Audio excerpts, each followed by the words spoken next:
안녕하십니까. 이 시간에는 지난 시간에 이어서 진진공과 파진공에 대해서 설명을 드리겠습니다.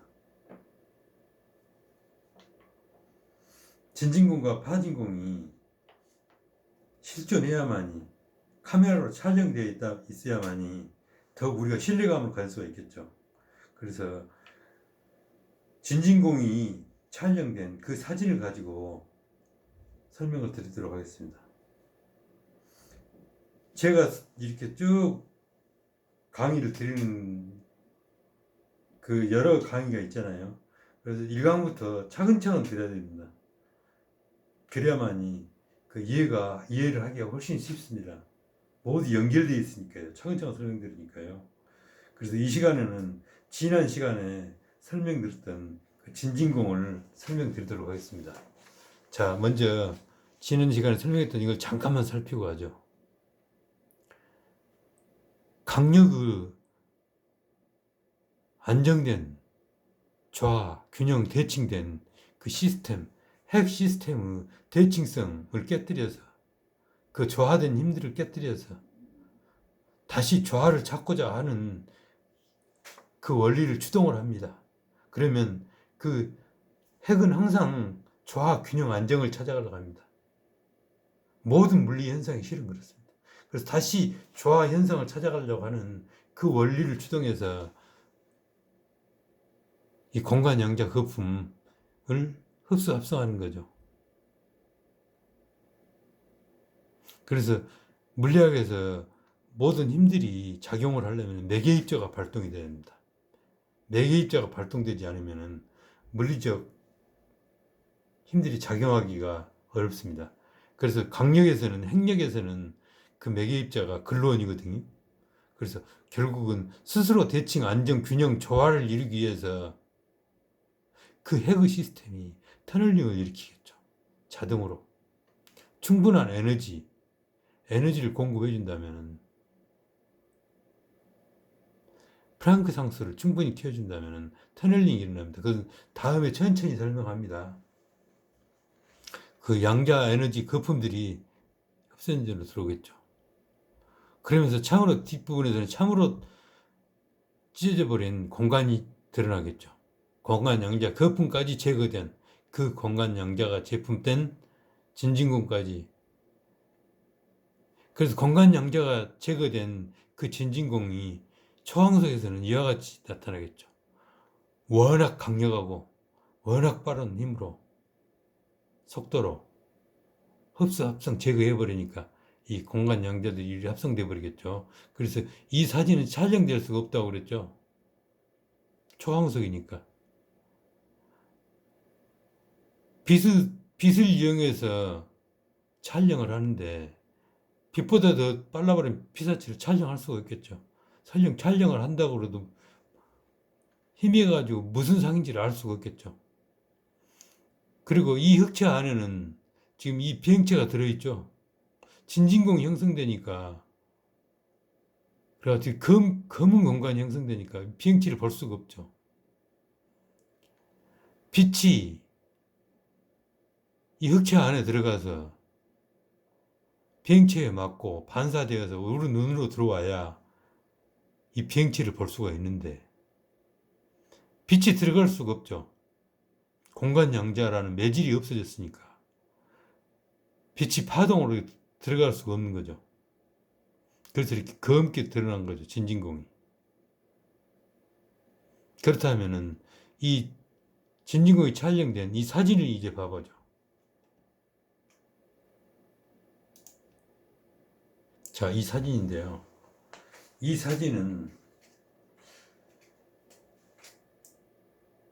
1995년 9월 4일에 문화일보 김성규 기자가 가평에 가서 가을의 정취를 촬영하기 위해서 촬영을 했습니다. 그래서 자동으로 촬영되는 연속된 사진 중에 한 장에 이 피사체가 잡힌 거예요.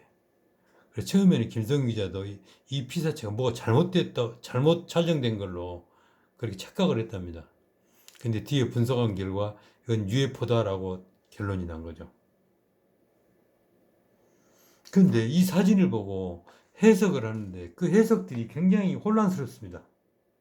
그래서 혼란스러울 수밖에 없는 이유를 지금부터 하나하나 설명을 드리겠습니다. 자, 먼저 이 부분을 키워보겠습니다. 제 책의, 제가 쓴 책의 그 표지에 나와 있는 사진이죠. 이 부분을 확대시켜서 제 표지의 사진으로 올려놨습니다. 자, 그럼 이 부분을 더 확대시켜서 볼까요? 이렇게 확대를 시키겠습니다. 확대를 시키니까 이와 같이 되죠. 그래서 사람들이 이와 같이 해석들을 합니다. 하나하나 살펴보겠습니다. 먼저 비행체 후미의 진진공에 대해서 살펴보겠습니다. 비행체 후미의 이 검은 부분, 이 부분을 살펴보겠습니다. 어떤 분들은 이 부분이 희박한 공기 때문이라고 말을 하거든요. 그런데 희박한 공기가 희박해서 검게 나타날까요? 자, 공기가 희박하다고 해서 이 피사체 뒤에 보이는 흰 구름이나 가을 하늘이 보이지 않을 수 있을까요? 공기가 희박해서 그런 게 아니죠. 이 흰 구름들이 보이는 것은 여기에서 반사되어서 이 빛이 이 부분을 통과해서 우리 눈으로 들어와서 보이는 거죠. 근데 여기에는 양자 거품이 없기 때문에, 즉 이 빛들이 통과해서 우리 눈으로 들어와야 되는데 빛들이 통과해 들어올 수가 없죠.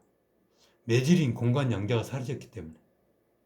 가을 하늘의 산란된 파란 빛이 여기를 투과해서 우리 눈으로 들어와야 되는데 우리가 이 빛을, 가을 하늘의 파란 부분을 볼 수가 없죠.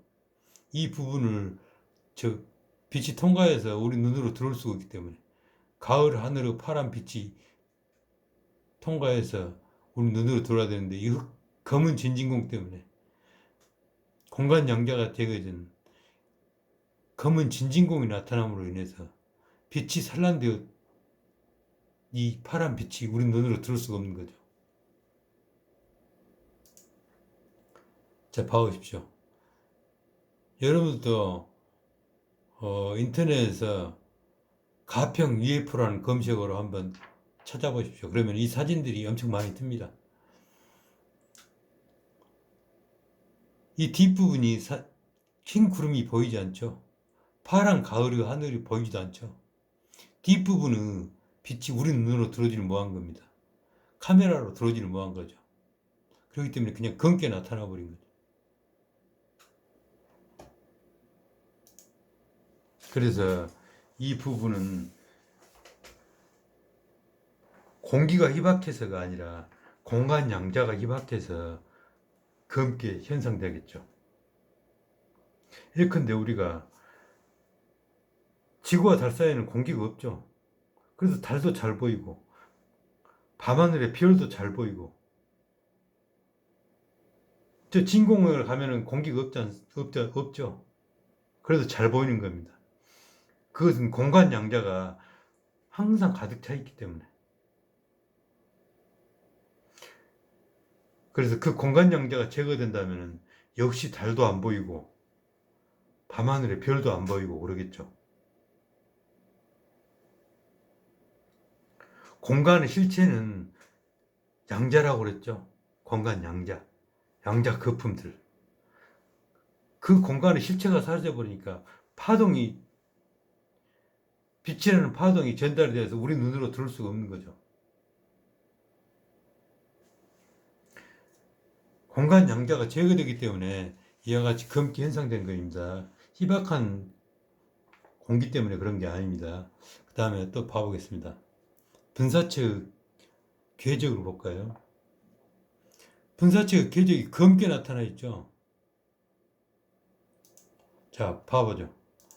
분사체의 궤적이 검게 나타나 있죠. 이와 같이 검게 나타날 수가 있나요? 분사체가? 분사체라 하면은 무조건 분사 추진하는 비행 원리, 지구 로켓들처럼. 그렇게 우리 지구인들은 머릿속에 분사 추진해야만이 비행이 가능하다라는 고정관념이 머릿속에 박혀 있습니다. 그리고 자기 자신도 모르게 분사하는 거야. 분사 추진해 가는 그 분사체의 궤적이야 라고 생각이 들겠죠. 그런데 열 에너지에 의해서 분사되는 그 분사체가 검을 수가 있나요? 열 에너지에 의한 분사체는 검은 게 아니라 불덩어리인 붉은색이거나 아니면 적절히 분사된다면 아무 색도 보이지 않거나 아니면 분사체가 분사되어 식으면 하얀 연무로 드러나거나 하얀 연무로 비행체의 궤도가 드러난 경우가 또 있죠. 식어서 연무가 된 거죠. 근데 여기서는 그게 아니잖아요. 검게 나타났잖아요. 그래서 분사체라고 할 수가 없는 거죠. 흡수 엔진의 원리는 이 다음에 설명하겠지만은 흡수 엔진의 원리는 굉장히 차가운 이 안에 실린더 안에 극도로 차가운 절도 용도에 근접한 절도 용도에 가까운 그런 에너지에 의해서 대칭성이 깨지는 겁니다. 원자들의 핵 시스템의 조화 균형 안정이 깨지는 거예요. 그러면서 자신의 대칭성을 찾기 위해서 안정 균형 조화를 찾기 위해서 결국은 이 강력의 매개 입자인 글루온이 터널링을 한다고 그랬죠. 그래서 공간 양자를 들어오게 한다고 그랬죠. 그래서 그 원리는 다음에 한다고 그랬죠. 극도로 차가운 엔진입니다. 극도로. 다음에 설명드립니다. 그렇기 때문에 이 비행체에서는 절대 붉게 분사되는 된 원리가 아니죠. 비행체 전방에서 흡수 합성해서 가는 원리인데 뒤에서 붉은 열 에너지가 발산될 분사될 이유가 없죠. 이처럼 이것은 진진공이기 때문에 이렇게 검게 드러난 것 뿐입니다. 추진 에너지와는 아무 상관이 없습니다. 추진된 결과로 뒤에서 공간 양자가 제거된 진진공입니다. 자, 다음으로는 소닉 붐에 살펴볼까요? UFO에서는 소닉 붐이 발생하지 않는답니다. 450m 같은 거대한 물체가 엄청난 속도로 비행을 한다면 소닉 붐이 일어나도 어마어마하게 일어나겠죠. 유리창이 깨지는 정도가 아니라 소닉 붐이 발생하면 유리창도 깨지죠. 그런데 그렇게 어마어마한 비행체들이 비행하면 소닉 붐이 발생한다면 유리창이 깨지는 정도가 아니라 그냥 벽이 무너지는 정도겠죠. 어마어마하게 커서. 그렇지만 그런 현상이 한 번도 나타나지 않지 않습니까? 그래서 그 이유를 지금 살펴보겠습니다. 자, 소닉붐 사진을 먼저 볼까요? 이게 소닉붐 사진인데요.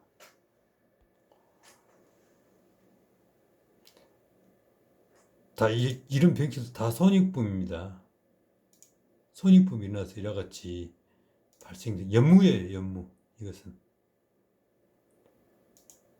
그 소닉붐이 일어나면 연무가 발생합니다.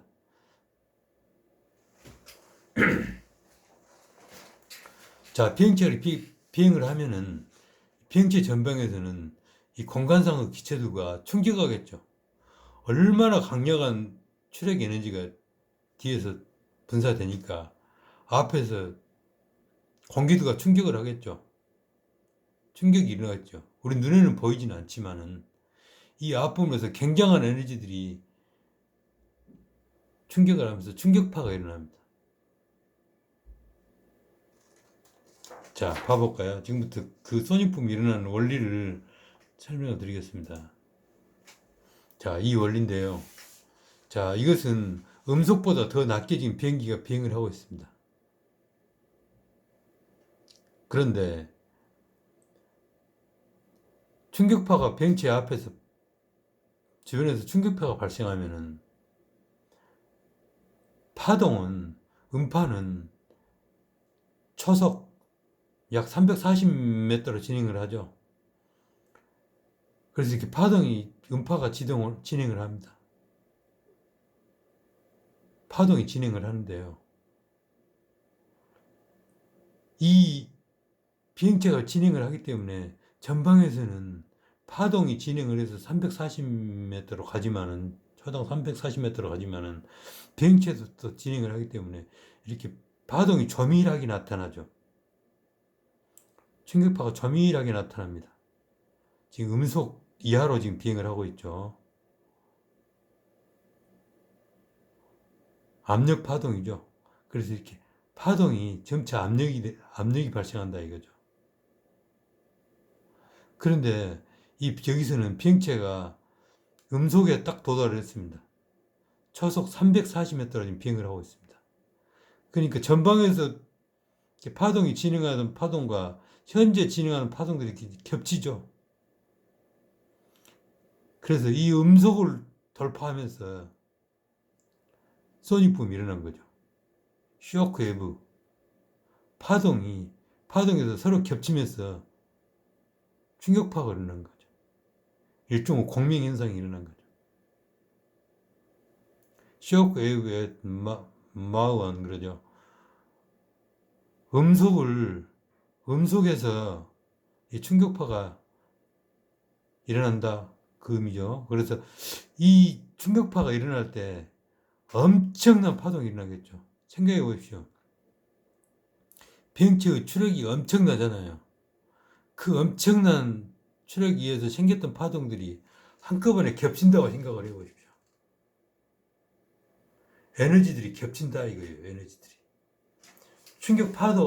파동도 에너지니까. 그 파동들이 일시에 겹치면은 굉장한 폭발이 일어날 수밖에 없죠. 팡 하면서 유리창이 깨지고 엄청나죠.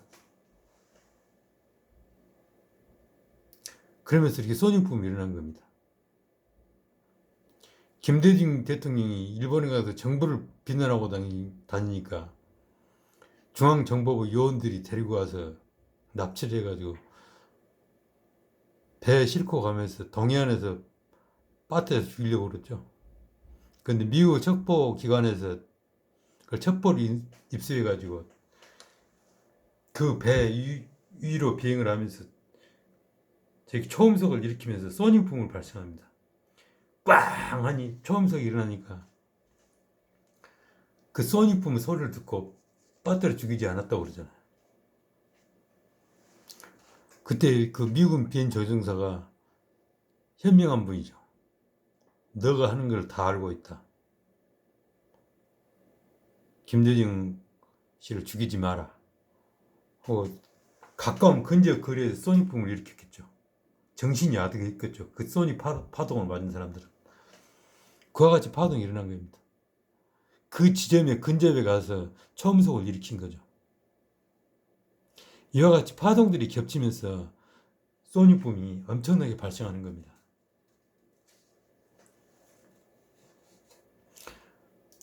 그래서 그 순간에 소닉붐이 발생하면은 여기서는 순간적으로 또 이 부분에서는 저기압이 발생합니다.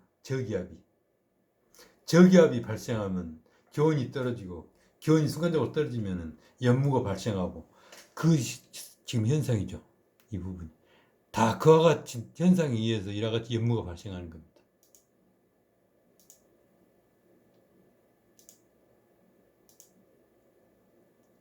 그래서 이와 같이 소닉붐이 발생하는 원인이 비행체의 전방에서 충격파들이 발생했다가 그 충격 파동들이 겹치면서 파동이 소닉붐이 일어나죠. 그렇지만 UFO 비행 원리는 앞에서 충격파가 발생하겠습니까? 공간 양자 거품을 빨아들여 버리잖아요. 그런데 충격파가 발생할 수가 없겠죠. 그렇기 때문에 UFO가 비행하면서는 충격 파동이 발생하지 않는다 그 뜻이 되겠습니다.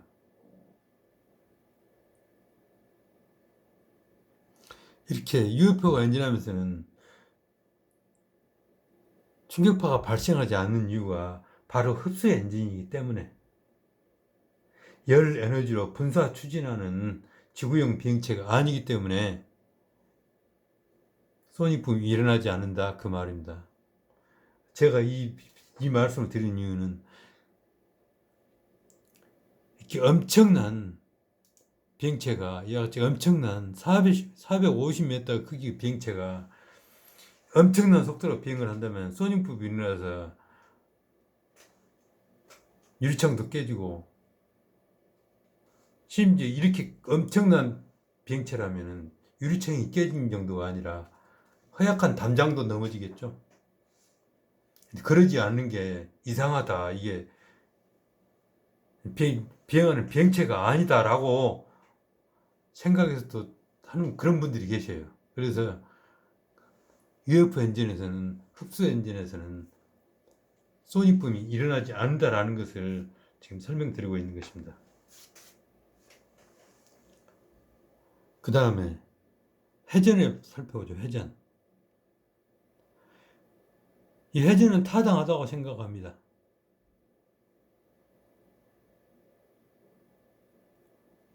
그 회전이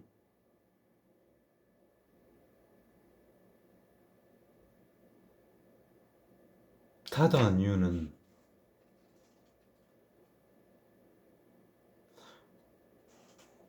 바로 뭐냐면요. 자, 이 앞에서 공간 양자 거품을 흡수합니다. 그러면서 비행을 합니다. 그런다 하더라도 이 앞에는 여전히 원자들이 남아 있겠죠. 원자라든가 먼지라든가. 원자는 강력을 이루어서 시스템의 조화, 균형, 안정된 상태입니다. 그래서 대칭을 이루었다 그럽니다. 그렇기 때문에 대칭은 이룬 물체는 흡수 엔진에서 빨아들일 수가 없겠죠. 흡수 합성할 수가 없겠죠. 그래서 그런 원자와 먼지와 같은 비행체가 원자, 먼지와 같은 물체들과 충격을 한다면 비행체가 산산이 부서져 버리겠죠. 그래서 그런 압축되어 오는 공기들을 통과해서 가려면은 썰어내듯이 가야겠죠. 예컨대 정육점에서 얼어붙은 냉동육을 회전칼로 썰면은 그 냉동육이 깔끔하게 썰리죠. 그처럼 비행체가 가려면은 안정되게 비행하려면은 그런 기체들을 썰듯이 회전시키면서 가야겠죠. 비행 접시죠. 그래서 UFO는 항상 회전한다고 그러지 않습니까? 회전하면서 비행 접시로 날아간다고 그렇게 얘기를 하죠. 그러면서 비행한다고. 그와 같이 수평 유지도 하겠지만은 그런 원소라든가 먼지들도 충격이 일어나서 비행체가 파손되지 아니하게 그리고 더욱 안정되게 비행을 하기 위해서 회전을 시키면서 가겠죠. 카보나드와 같은 물체를 가지고 이렇게 비행체의 본체, 엔진은 이 안에가 있고 이 외장체는 회전을 시키면서 가겠죠. 카보나드와 같은 강력한 물질을 회전을 시키면서 가겠죠. 강력한 물질로 회전을 시킨다고 하더라도 공간 양자들은 이 카보나드를 투과해서 흡수 엔진으로 들어옵니다. 들어올 수밖에 없겠죠. 우리 인류가 현재 인식하고 있는 소립자 중에 가장 작은 게 중성미제라는 입자인데요. 중성미제는 어찌나 작든지 지구도 그대로 투과해버립니다. 지구도.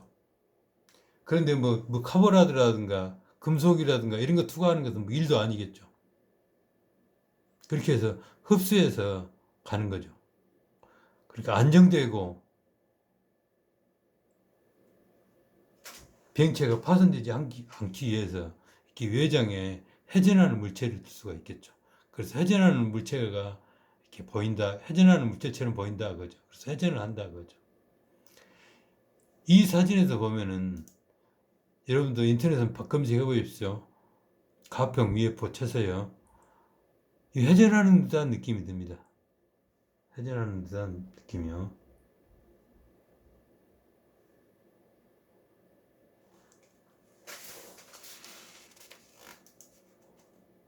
다음에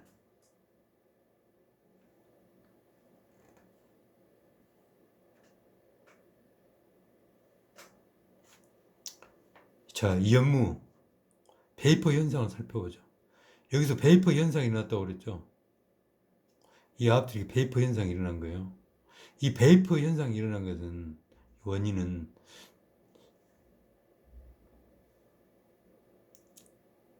보통 어떻게 해석을 하냐면 다른 분들이요. 발열 현상, 추진 에너지와 관련된 발열 현상이다라고 해석을 하는데 저는 그렇게 생각하지 않습니다. 추진 에너지를 쓰면서 뭐 갑자기 이쪽 방향으로 쓰겠습니까? 그럴 일은 없죠. 저는 어떻게 해석하냐면요. 전문가들이 이 사진을 더 이렇게 현상을 정밀하게 보면 이 부분에 현창이 있답니다. 비행사가 앉아서 바깥을 볼 수 있는 유리창이죠. 이와 같이 여기에 현창이 있다면은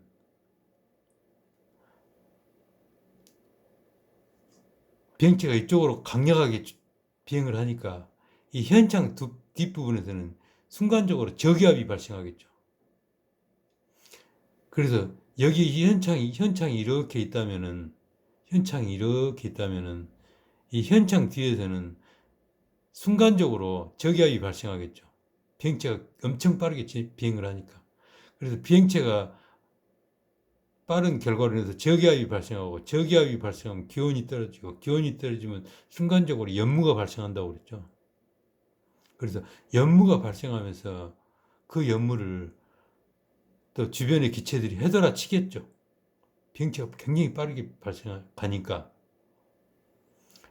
빠른 비행체에 의해서 연무가 발생하고 주변에서 기체들이 헤돌아 치면서 그 연무를 튕겨 올리겠죠. 그러면서 이렇게 연무가 이렇게 발생하겠죠. 그러면서 연무가 이렇게 베이퍼가 이렇게 치밀어 오르겠죠. 헤돌아 치는 기체에 의해서 치밀어 오르겠죠. 그래서 이 베이퍼 현상은 비행체의 추력 에너지에 의한 발열 현상에 의해서가 아니라 연무가 나타나고 그 연무가 휘달아 치는 기체에 의해서 튕겨져 올라가는 그 현상이라고 저는 해석을 합니다.